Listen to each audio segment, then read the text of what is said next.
Thank you. There's a couple of statements that I'd like to make, and then I would like to give you an opportunity to make a statement about why you're here and give voice to the victims that you are representing here so beautifully. First of all, the Senate bill is not a border hardening bill, as you have pointed out. In fact, it would allow a minimum of 5,000 illegals to cross the border every single day without any enforcement whatsoever. I come from the state of Wyoming, and under the bill that has been proposed by the Senate, every 2 weeks we would have a minimum of 70,000 people crossing the border. That's more than the entire population of the largest city in the state of Wyoming. So I agree with you, that is not a border security bill. There's also been a comment made that we're not here talking about any particular bill, but that's not actually true. In fact, this week I am leading a bipartisan coalition of House members to introduce what's called the Fight Illicit Pill Presses Act. A bill which requires serial numbers for pill presses and prescribes penalties for tampering with pill presses. These pill presses are one of the methods by which traffickers are disguising lethal doses of fentanyl to look like other pills, and this bill will help law enforcement better track and punish those responsible for distributing these pills into the country. So we are working at trying to find a solution. You know, I have listened to your stories today. I have watched your body language. I have watched as you have engaged with various members of this committee. And I think what I'd really like to do is give you the opportunity with each one of you who have suffered these terrible tragedies because of the crimes of illegal aliens. I'd like to give you just a few minutes to describe your family member and what is the message that you would give to the Biden, Harris, and Mayorkas administration. Ms. Nungaray, I'm going to start with you. Well, my daughter was definitely her own personality. She wasn't like any other child. She was spunky, quirky, was an amazing friend. I've had the pleasure of hugging so many of them because they just miss her so much. She had a love for animals. Her dream was to save every stray animal and take care of them. She didn't want any animals to be left out in the streets without a home. She was a kid, a preteen, a few months shy of being a teenager, doing what teenagers do. We've all been there, and I wasn't expecting to wake up and not find my daughter, and I really wasn't expecting to not find her and to realize she was never going to come home again. She won't be forgotten. Thank you. She won't be forgotten. We need better security. We need to make sure we are looking into who we're letting in. They were both reprehended and released the same exact days for both of them. And the last one was not even 3 weeks, and it took my daughter's life. They took my daughter's life, and because of these policies we have in place, the pain and the trauma is irreversible. So now I'm here to advocate for her, and as much as I am not a public speaker, I am standing strong and facing my fears for Jocelyn. Thank you. Thank you. Ms. Morin. Thank you. Rachel was tiny little girl. She was probably 5 feet. She always said 5'2", but we knew she was 5 feet. She was feisty. She was like a little spitfire.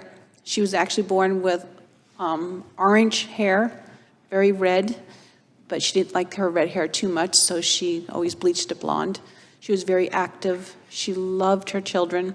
She had a very bad stammering problem. And as a child, she was bullied a lot because of her speech.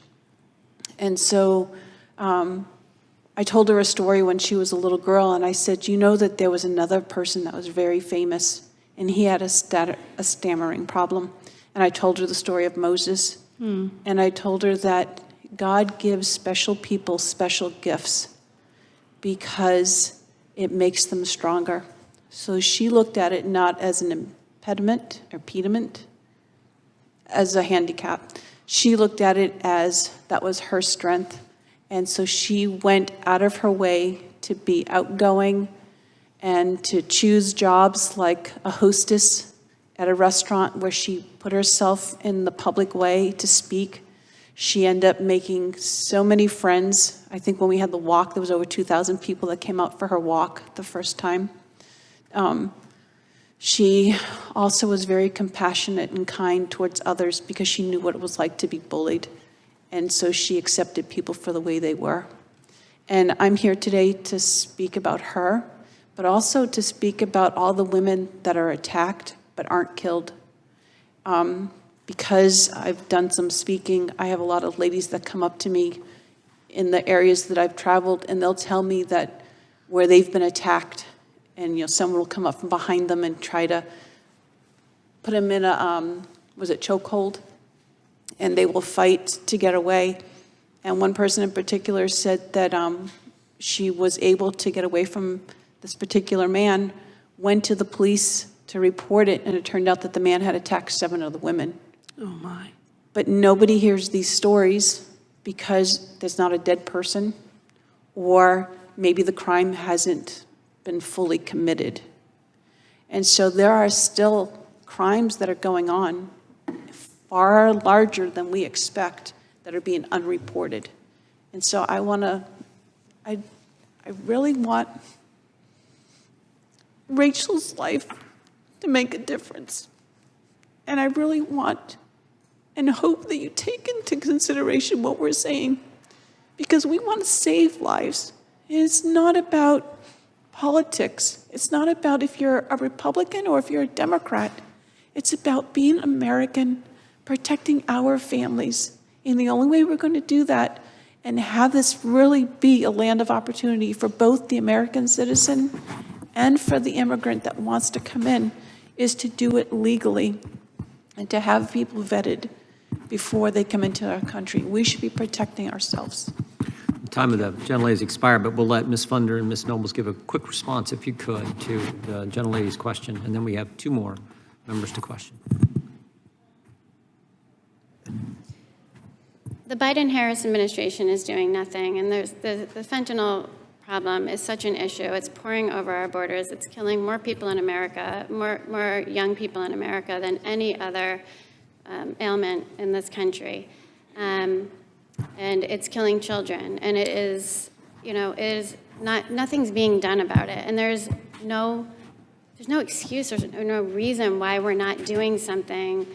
300,000 Americans have died on our soil. I've said it so many times. And it's a war on our soil, and nothing is being done. Why aren't we securing the borders? Why aren't we going after the cartels? Why aren't we telling China, shut down your factories, this is not okay? Why isn't fentanyl, aside from Schedule 1, it's a weapon of mass destruction. The things that could be done with fentanyl it's insanity that they will not shut the borders down. It's killing our children, and it's killing more children and more people in this country than anything else right now. It is an epidemic, and it needs to be dealt with, and there's no excuse why they haven't done anything. Ms. Nobles, if you could briefly give a brief response, that'd be. I believe that the Biden-Harris administration is responsible. Kayla's murderer came over as a UAC, unoccupied alien child, saying that he was scared of gang activity in his country, knowing that he was an MS-13 gang member. Mm-hmm. Kayla was a very loving, happy girl. She loved the home. She wanted to help the homeless. She loved animals. She worked so hard to become independent with having autism. She could live on her own. I made sure she could live on her own. I would never have let her live on her own if I knew she couldn't do it. She worked so hard to overcome all the obstacles in her life, and this monster just ripped her life out. After all that hard work, her life is just snuffed out just like that. I'm sorry. I'm sorry. Their voices are being heard. Thank you, and with that, I yield back.